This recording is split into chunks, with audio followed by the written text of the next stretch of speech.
N'avez-vous pas remarqué que Maître Paul Yomba, le baobab, est en train de sombrer depuis un certain moment? Dans cette vidéo, nous faisons une analyse sur le baobab Maître Paul Yomba Nkrumah. Suivez.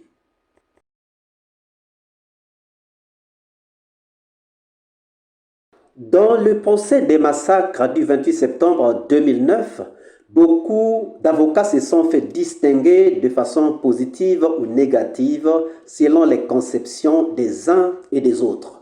Pendant que Maître David Béavogui se distinguait par des questions qui faisaient souvent rire, Maître Pépé Koulemou, lui, se faisait distinguer par sa témérité et son impulsion envers Toumba, ce qui lui avait même déjà valu d'être expulsé de la salle d'audience par le président du tribunal.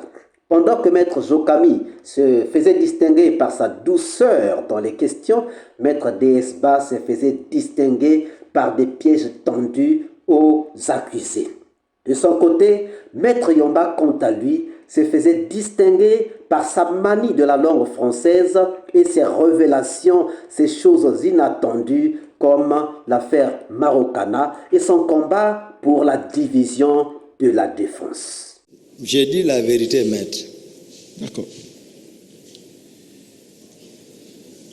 Je veux savoir comment vous avez quitté Conakry pour rejoindre Dakar après la tentative d'assassinat, d'élimination physique du président Dadis.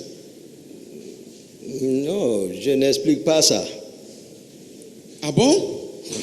Pourtant, vous avez promis au président que vous direz toute la vérité sur les événements. Non, ça, je vous apprends ça. Même si, au cas où on ne le souhaite pas, mais votre stratégie, gardez ça pour vous-même.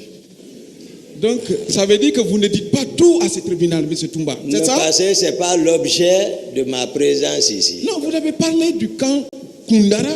J'ai expliqué pourquoi. C'était pour montrer ce que la façon dont ils m'ont caricaturé, pour montrer que ce n'est pas ce Toumba. Pour venir dire la sincérité à la Cour et au peuple de Guinée. C'est pour cela que j'ai fait et permettre à tout le monde de prendre le train depuis le départ. Mais ça, là, les questions là, c'est pas ça, maître. Donc, vous êtes parti par mer? Maître, posez autre question, maître. Monsieur Diakité. Non. Qu'est-ce que vous faites dire que si je suis parti par mer? Monsieur Diakité. Non. Alors, on va causer un peu. Je vais vous donner un peu de... Je veux vous rappeler que l'heure est grave. D'accord. Je sais. Je ne suis pas là pour rire. Mais quoi qu'on fasse, on finira Monsieur par Diakité, attendez qu'on vous pose des questions et vous les répondez. C'est une question de vie, Monsieur Diakité.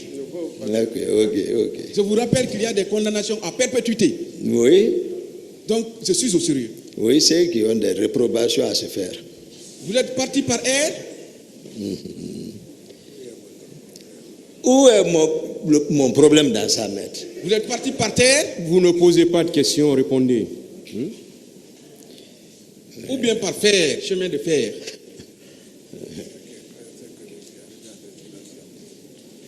Mais voici à Conakry. Donc, silence, s'il vous plaît. Vous n'avez ni voyagé par air, ni par mer, ni par terre, ni par fer. C'est ça? Mais voici à Conakry. Vous êtes allé, vous êtes revenu. Mais voici à Conakry. D'accord. Tout à fait.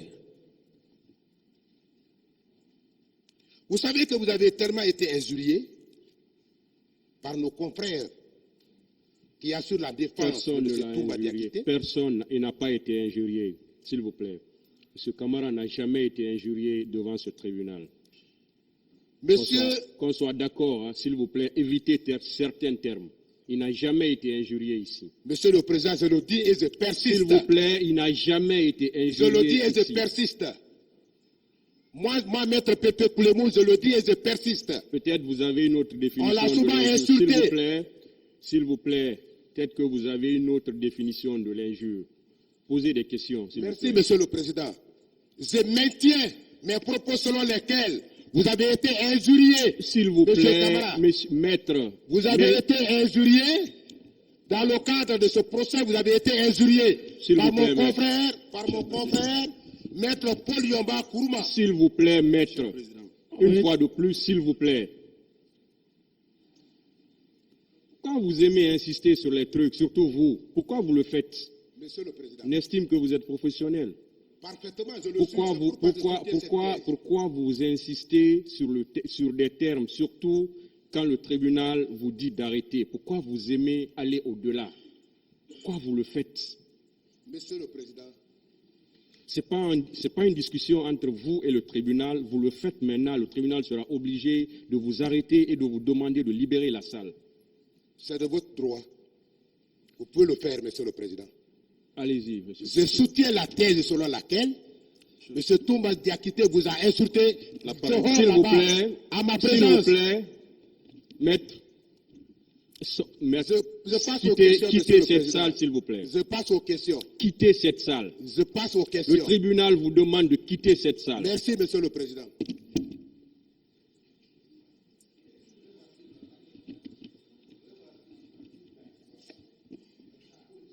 Monsieur le Président,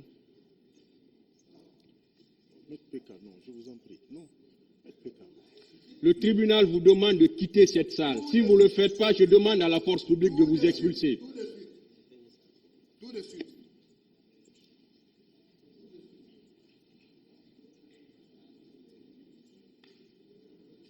Monsieur le Président,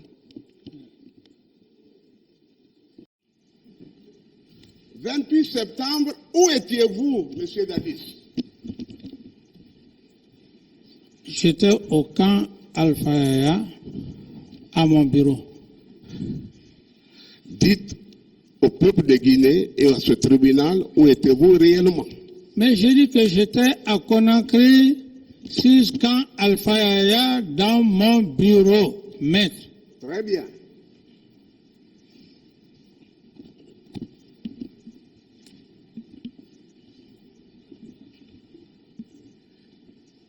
Et si on vous disait que vous étiez au stade du 28 septembre, c'est une information que je n'avais pas voulu donner même à mon client Toumba.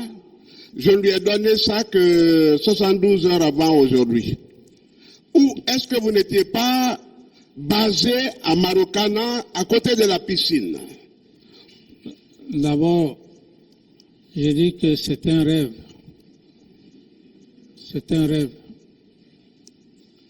Monsieur Camara, à l'époque des faits,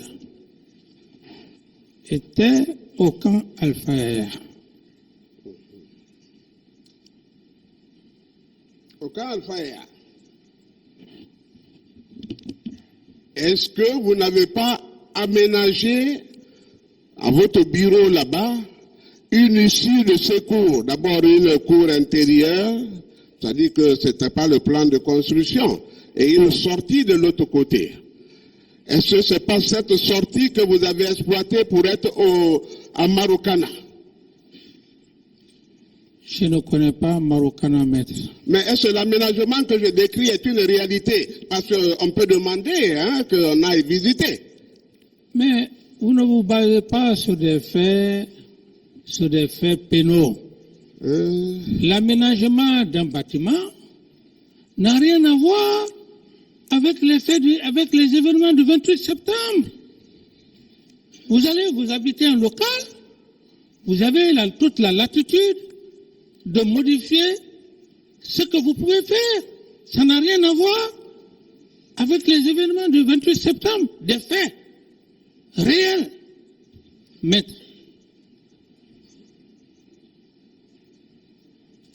C'est bon, je peux?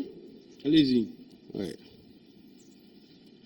Quand Escobar vous a empêché de sortir sur autorisation de Toumba en prenant la clé, arrachant la clé du contact, vous êtes retourné à votre bureau et c'est de là que vous êtes sorti pour le stade du 28 septembre. La garde vous gardait en vain, elle veillait en vain. Est-ce que c'est parce que vous avez utilisé le machiavélisme, je voulais dire, hein? Maître, je crois que Vous êtes un pénaliste. Et à certains propos, lorsque vous le dites devant un tribunal de ce genre et tout le monde entier est en train de voir, je pense qu'il faudrait qu'il y ait quand même une logique. Vous ne pouvez pas imaginer faire de l'utopie pour dire des allégations. Qu'est-il donc advenu à Maître Paul Yomba Nkrumah? Aujourd'hui, Maître Paul Yomba, qui a toujours condamné Dadis, se dit prêt à se battre pour que Dadis soit libéré, pour que Dadis soit remplacé dans le box des accusés par Oumar Sano, qui était le chef d'état-major général des armées de l'époque. Que se passe-t-il? Que dira-t-il alors de l'affaire Marokana? Qu'est-il advenu à notre cher Maître Paul Yomba Nkrumah? Depuis un certain moment, nous avons compris que Maître Paul Yomba a besoin de nos conseils. Maître Paul Yomba a besoin que les gens lui disent quelque chose. Et nous en profitons. Maître Paul Yomba, selon nous, devrait beaucoup plus se concentrer sur son rôle, sa stratégie de diviser la défense du camp adverse pour que les adversaires s'en accusent, ce qui fera sortir des vérités sur les adversaires entre eux. Nous pensons que Maître Paul Yomba Nkrumah devrait se concentrer sur la défense de son client en montrant l'implication des adversaires dans les massacres et non se concentrer sur les co-accusés de son client. Car en s'attaquant aux autres, on fait le possible d'oublier la défense de son client, ce qui laisse donc son client exposé aux attaques des adversaires. Il avait dit, à la guerre comme à la guerre, un procès est une guerre menée où tous les coups sont permis. Il dit qu'il est prêt à défendre Dadis Camara pour qu'il soit remplacé par Sano. Est-il en train de réaliser ce qu'il est en train de faire? Nous pensons que Maître Paul Yomba doit apprendre que beaucoup d'avocats ont échoué dans ces procès parce qu'ils se sont attaqués à quelqu'un sans plus jamais penser à la défense de leurs propres clients qui ont donc été emportés par le vent. Maître Paul Yomba devrait apprendre qu'il doit constater que plus on accuse les autres, plus on fait attention à eux et moins on fait attention à son propre client, à la sécurité de son propre client et plus on expose son propre client. Ce que nous pensons est que Maître Paul Yomba Nkrumah doit se focaliser sur les révélations et sur la division de la défense. Qu'en pensez-vous? Qu'en pensez-vous? Nous attendons vos réponses dans les commentaires. Si cette vidéo vous a plu, ne manquez pas de laisser vos pouces bleus, de commenter et de partager. Si vous n'êtes pas encore abonné, c'est le moment pour vous de vous abonner et surtout de ne pas manquer d'activer la cloche de notification afin d'être averti à temps réel de toutes nos prochaines publications. Quant à moi, je vous dis à très bientôt pour une nouvelle capsule. Ciao!